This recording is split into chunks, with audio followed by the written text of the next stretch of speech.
On repart les amis, on repart avec une de mes marottes. Ouais, je suis passionné par ce sujet, j'en parle à peu près... alors là, je me suis un peu calmé, mais il y a un moment, Cyril Pierre de Gaillard donc, est avec nous. Bonjour Cyril Pierre. Bonjour. Fondateur donc, de Rocket School. Il y a un moment, j'en parlais quasiment tous les jours, depuis en fait que j'avais eu le plaisir et le bonheur d'animer une rencontre virtuelle évidemment, mais organisée par France Num. Sur donc l'agence qui s'occupe en fait en partie de la digitalisation notamment des TPE, des petits commerces, etc. Sur justement sur ce sujet, sur aujourd'hui essayer d'accélérer notamment la digitalisation des artisans, des commerces, les mettre sur internet, les aider à faire leur site, les aider à vendre à distance, les aider sur le click and collect. Et l'une des représentantes de France Num, je te raconte le truc très très vite, ça avait fait tilt dans ma tête, je me dis mon Dieu, si j'avais pas 50 ans, j'aimerais faire ce métier. Me disait, en fait, on voudrait former, et tu vas voir, on voudrait former des couteaux suisses du digital ou du numérique. Et le gars, il est dans un quartier, il est dans son quartier, et il s'occupe de 10, 12, 15 commerçants. Voilà. Et donc, il a son volant de clientèle, il s'occupe de leur site internet, il s'occupe de gérer l'ensemble de leur présence sur les réseaux sociaux, de leur marketing, de l'idée que, mais bon Dieu, si vous n'avez même pas les emails de vos meilleurs clients, qu'est-ce que vous voulez faire le jour où il y a une fermeture, etc. etc. Je me disais, bon Dieu, quel métier génial. Voilà. Et je vois Rocket School et je me dis, tiens, ces gars-là, ils doivent Tout à fait. Ils doivent former à ce genre de métier. Il y a énormément d'opportunités et on peut parfois voir le numérique comme une crainte, mais on peut aussi voir ça comme une opportunité. Il y a encore des gens qui le vivent comme une crainte, moi j'ai pas l'impression là. On le voit un peu moins. On se demande comment faire, mais je crois que chacun a compris qu'il fallait plonger dedans, c'est ça? C'est peut-être ça, effectivement. Les gens se demandent comment faire. Et Rocket School, nous, on forme justement sur ces métiers d'acquisition de clients. Parce qu'en France, on est connu pour avoir les meilleurs ingénieurs, on sait produire. Et il y a énormément, avant j'étais directeur général adjoint d'Epitech, on fournit énormément de profils. Epitech, c'est une des grandes écoles du digital historique. Voilà. Tout à fait. Une excellente école. On forme quasiment 5000 personnes par an. Enfin, c'est une très belle école. Et en fait, en France, on a de quoi produire. On a des informaticiens, on a des ingénieurs, on sait produire. Mais quand on parle d'un bon vendeur, à qui on pense? Est-ce qu'on pense à un Français? Non, on va penser à un Américain. Les Américains sont connus pour le business. Nous, en France, on n'est pas connus pour ça. Et du coup, il y a une opportunité de dingue parce qu'en fait, il y a 10 ans, la façon dont ils ont fait le commerce aux États-Unis a beaucoup évolué. Et aujourd'hui, les startups américaines et les belles startups françaises utilisent ces méthodes. Donc, on a des méthodes complètement nouvelles. Il y a un livre qui s'appelle The Predictable Revenue qui a été écrit par Aaron Ross, qui commence à dater un peu, mais qui explique comment est-ce qu'on fait pour passer à la vente 3.0, à la vente d'aujourd'hui, à la vente des startups où on utilise le numérique. On n'a plus de bottin. Mais aujourd'hui, il y a plein d'outils, il y a plein de façons pour mieux identifier ses clients, pour trouver leurs contacts, pour les appeler personnellement, pour les engager plus facilement.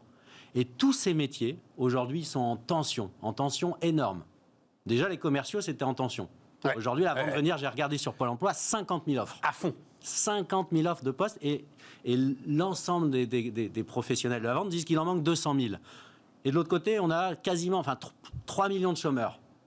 Mais je trouve ça horrible de me dire que d'un côté, il y a des gens qui pourraient bosser, qui souvent ont envie de bosser. De l'autre côté, il y a des boîtes qui n'arrivent pas à recruter. Et le concept de Rocket School, c'est un peu de faire le trait d'union entre ces deux mondes. Entre les gens qui ont envie de bosser et qui ont la personnalité pour être des bons vendeurs, des bons growth hackers, je vais utiliser 2-3 gros mots, mais des bons dans le marketing, chercher la croissance, dans le digital, qui vont chercher la croissance. Ouais, mais quand on emploie des mots comme ça, tu vois, alors j'adore moi, le revenu prévisible, growth hacker, etc. Mais alors pour le coup, ça peut un petit peu inquiéter. Celui qui est assis, parce que ce que je comprends moi, et c'est super intéressant, c'est qu'en fait, et alors on est au cœur du truc, c'est-à-dire, alors tu dis toi 3 millions de chômeurs, ok. Moi, je pense plus à les cohortes de gamins qui sortent aujourd'hui de l'enseignement. Donc, c'est combien on dit, allez, 150, 200 000 gamins qui sortent, pas forcément décrocheurs d'ailleurs, mais avec des formations à la noix, quoi, voilà, et qui sont pas en lien avec le marché du travail. Et toi, ton idée, c'est des cours en mode commando, c'est ce que je comprends bien. D'ailleurs, Rocket School, ça tombe très tôt. C'est ça, c'est 3 mois de cours. C'est l'idée. En fait, on a 3 étapes. La première, c'est identifier les profils qui ont toutes les chances de réussir, et on le fait avec des tests de personnalité. Soft skills, ça c'est très à la mode. Tout à fait, ce que nos amis américains appellent les soft skills. Si t'as pas de diplôme, c'est pas grave. Tout à fait. Exactement. Et ce qui fait que dans nos profils, on a autant des bac -3 J'ai un légionnaire qui avait 10 ans d'expérience, qui avait que le brevet, qui a fait la formation, qui est en CDI aujourd'hui, comme un vulcanologue qui a un bac +8 et qui ne trouve pas de boulot. Donc on identifie sur la personnalité des gens qui ont toutes les chances de réussir. En plus, alors, que ce soit le légionnaire ou le vulcanologue, à la machine à café, ça doit être top quand même. C'est-à-dire, les deux, ils ont des histoires à raconter. Ils ont des belles histoires à raconter. Je referme la parenthèse. Vas-y, continue. Et en fait, grâce à la personnalité, on va être capable, on utilise un outil qui s'appelle Assess First, on est capable de savoir, on va chercher pour des commerciaux des gens qui aiment bien aller vers les autres. C'est ce que tu appelles ton algorithme anti-chômage, là ? Une partie de l'algorithme anti-chômage, tout à fait, est basée sur une société qui s'appelle Assess First, qui est un outil qui est très bien, qui permet de faire du recrutement prédictif. Et donc ça, c'est des gars qui en fait ont toutes les capacités pour s'intégrer dans des équipes, pour bosser. Simplement, il n'y a pas eu la bonne rencontre au bon moment. Voilà, ça s'est pas fait. Alors le gros problème dont on parlait tout à l'heure, c'est en fait les gens qui sortent même d'études. Aujourd'hui, c'est quoi les métiers que vous connaissez ? On parle de growth hacker. Personne ne va connaître. Growth hacker, c'est un hybride entre le geek et le marketing qui va être au service de la croissance de l'entreprise. Mais il n'y a pas grand monde qui connaît. Et surtout pas quelqu'un qui a 22 ans et qui a fait un cycle classique. Donc le problème, c'est qu'on ne connaît pas ces métiers. Et grâce à la personnalité, nous, on est capable de lui dire « Ah, tu vois, toi, tu aimes bien aller vers les autres, tu es persévérant, tu pourrais faire un bon commercial, un business développeur. » Mais les gens ne connaissent pas ce métier. Quelqu'un qui est curieux, qui aime bien creuser, qui aime bien chercher, qui aime bien faire les choses en gros, pas forcément dans le détail, donc qui va creuser 10 trous plutôt qu'un, ben on va lui dire « Toi, tu pourrais être growth hacker, tu vas pouvoir, tu as un côté curieux, tu vas chercher plein de petites pistes pour trouver de la croissance. » Et une fois que tu en as trouvé quelques-unes, tu creuses à fond. Cyril Pierre, alors Epitech, pour le coup, ça m'amène à la fameuse école 42 de Xavier Niel. C'est-à-dire, c'est le gros sujet aujourd'hui. Vous vous adressez aussi à des gens. Alors, je pense toujours aux gamins qui peuvent avoir aujourd'hui 20-25 ans.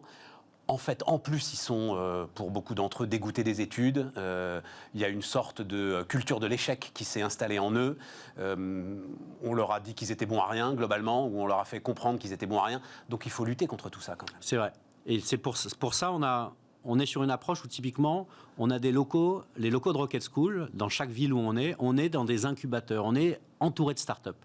Ce qui fait que des gens à qui on aura dit tout le temps, tu n'as pas le droit de réussir, ils vont entendre des gens dire, tiens, j'ai levé, tiens, j'ai vendu un nouveau client. Et ils entendent ça toute la journée. Ce qui fait que pendant 3 mois, donc ce stage commando, avant qu'ils arrivent en entreprise, ils entendent que des gens dire, on réussit. On travaille avec l'incubateur HEC. Donc, ils bossent pour des startups d'HEC. Donc, sur leur CV, ils mettent HEC. On les fait bosser avec Google. Ils ont des certificats Google. Donc, ces gens qui, avant, n'étaient pas forcément très visibles, deviennent visibles. 3 mois de commando, et après, tu les plonges tout de suite dans l'entreprise. C'est ça, en alternance. On a 2 possibilités. On a soit CDI, 15% de nos profils. Soit au bout de 3 mois déjà, les mecs, ils alors CDI, c'est que 15% parce que c'est quand même, on arrive sur des jobs qui sont sur des salaires entre 35 et 45. 15%, c'est beaucoup au bout de 3 mois de formation, dis donc. Du coup, il faut que ce soit des gens costauds déjà. Ouais, c'est ça, d'accord. Donc on a des gens costauds à qui, en fait, on rajoute une petite couche qui étaient peut-être déjà des bons commerciaux, on rajoute la couche numérique, 3.0. Et ceux qui sont un peu moins à l'aise, on leur laisse, ils sont 4 jours sur 5 en entreprise, donc c'est beaucoup de startups, mais pas que des startups qui veulent développer leur croissance, qui leur font confiance. Mais l'intérêt de l'alternance, c'est double. Pour la personne qui se forme, du coup, la marche, elle est moins haute qu'un CDI. Ils ne risquent pas de se faire virer au bout de 2 mois parce qu'on leur demande de faire 20 000 € de marge. Il n'y a pas de doute. Donc 1 an. Non, mais ça, alors... L'alternance est aujourd'hui, mais ça aussi, je crois que tout le monde a compris. Apprentissage, alternance, c'est vraiment notamment pour l'ensemble de ces populations qui parfois ont été un peu éloignées de l'emploi, c'est vraiment des passages extraordinaires pour revenir sur l'entreprise. J'ai vu dans l'ensemble de ce que tu racontes. Donc, alors attends, mais la question qui paye ? Qui paye ? Alors, ce qui est très bien, par rapport à une école classique, c'est pas les étudiants qui nous payent. Donc nous, on ne va sélectionner que des gens qui ont vraiment toutes les chances de réussir. Et ensuite, qui paye ? On a Pôle emploi qui nous aide, qui est un super partenaire pour prendre des gens qui étaient au chômage, qui nous aide à les sourcer, qui nous aide à leur parler des nouveaux métiers, et ensuite, qui va financer leur formation de 3 mois. Et après, on passe sur un modèle d'alternance où finalement, c'est des opérateurs de compétences, c'est l'entreprise indirectement l'entreprise qui paye. Oui, absolument. Mais ce qui, pour nous, est intéressant, contrairement à une école privée classique où on va globalement, l'étudiant paye, donc on va plutôt accepter plus ou moins tout le monde selon son classement, nous, on s'en fiche. On peut prendre que des gens qui ont toutes les chances de réussir. Oui, et puis il faut surtout prendre des gens qui n'ont pas les moyens de payer. Et accessoirement, l'objectif qu'on veut faire... Moi, avant, je suis également professeur affilié à HEC. J'adore HEC et Epitech, mais c'est des écoles qui coûtent très cher. Et donc, ce qu'on a voulu faire avec Rocket School, c'est associer école d'excellence et inclusivité. Donc, pas de recrutement sur diplôme. Donc là, tous les gens qui nous écoutent, qui ont envie de se reconvertir, potentiellement, peuvent postuler. Ouais, tu dis jusqu'à 50 ans. On a un profil de 55 ans. Ah bah oui, parce que c'est ce que j'étais en train de te dire. Et alors, et après, enfin, a priori, on n'est pas encore...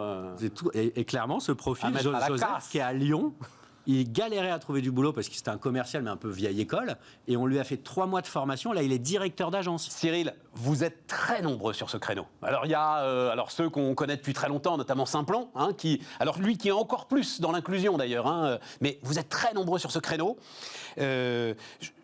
En fait, je ne comprends pas que ça ne décolle pas vraiment.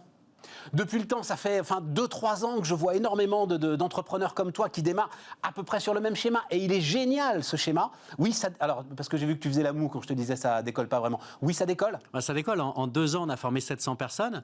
On est sur 4 villes en France. On ouvre dans 2 voire 3 villes de plus cette année. Ouais. Aujourd'hui, je suis en capacité à répondre à une demande d'entreprise sur 3. On est sollicité tous les jours par des boîtes qui veulent recruter parce que les boîtes veulent vendre plus. Donc elles nous sollicitent. Et nous, aujourd'hui, on se développe, mais il y a de l'humain derrière. Donc on peut pas, c'est pas un algorithme ou c'est pas un programme informatique. Et puis il faut que ta formation elle soit solide. Il faut que le gars il soit vraiment compétent quand il sort. Ah bah oui, bien sûr. Et du coup, en 2 ans, on a formé 700 personnes. Ça va quand même relativement vite. Ouais. Simplon, ça marche aussi très bien. Mais bien sûr, non, mais tout ça tourne. Mais justement, vous êtes tellement nombreux. Voilà, Mais c'est une des forces. Et Simplon... c'est une des forces où en même temps, ça peut aussi dérouter, encore une fois, un public qui a un rapport aux études, à la formation, à tout ça qui est compliqué. Il faudrait qu'ils te voient, quoi. Voilà, c'est ça, c'est pour ça que c'est bien de venir, la NASA, tout ça, machin. Les gars, personne va vous juger. C'est ça, le truc. Ils sont un peu traumas, quoi. Alors, il y a beaucoup d'écoles, mais il y en a beaucoup dans le code du Simplon, Wild Coast School, 42, la plateforme à Marseille. T'as raison. Et ça, en vrai, ça, une fois qu'on a un produit, il faut le vendre. Ouais. Et ça fait des années. Moi, je voyais ça à Epitech. Je me disais, quand est-ce qu'on va arriver au point d'équilibre?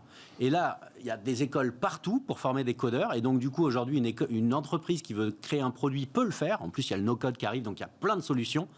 Mais une fois qu'on a un produit, il faut le vendre. Et en France, on n'est pas bon là-dessus. On va créer un produit, on se dit, bon, comment je fais pour le vendre? Non. Et puis là, tu as l'ensemble des commerçants, pour le coup, les premiers des vendeurs, ils ont compris qu'il fallait qu'il se passe quelque chose sur le digital. Clairement. Franchement, cette histoire d'adresse mail, moi, je suis tombé de ma chaise, quoi. Mais je crois que je ne sais plus quelle était la proportion que nous donnait France Num, mais plus de la moitié, en fait, des commerces, on passe simplement l'adresse mail de gars qui voient tous les jours, c'est-à-dire de leurs meilleurs clients. Et à aucun moment, on dit, au fait, donnez-moi votre adresse mail, je vous enverrai une petite promotion, machin. Non, ils savent pas. C'est pourtant pas compliqué. Non, du coup, il y a un boulevard. Du coup, il y a un boulevard. Bon, Rocket School, donc, et comme tu le disais, Lyon, Marseille, Nantes, absolument partout. Allez voir ça si ça vous intéresse. Et j'espère que ça va vous intéresser. On se retrouve dans un instant, c'est Bismart.